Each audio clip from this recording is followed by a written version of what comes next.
এতদিন পর পার্বতী কেমন আছে জানা নেই, শুধু দেবদাসের জন্য বড় কষ্ট হয়।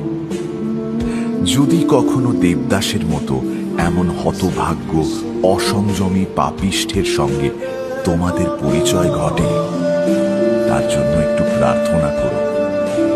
প্রার্থনা করো, আর যাই হোক যেন তার মতো এমন করে কারো মৃত্যু না ঘটে।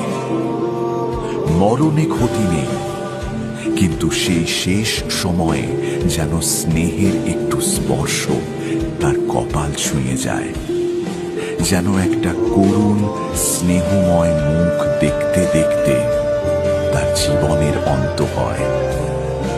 মরবার সময় যেন কারো এক ফোঁটা চোখের জল দেখে মরতে পারে হাজার হাজার দেবদাস।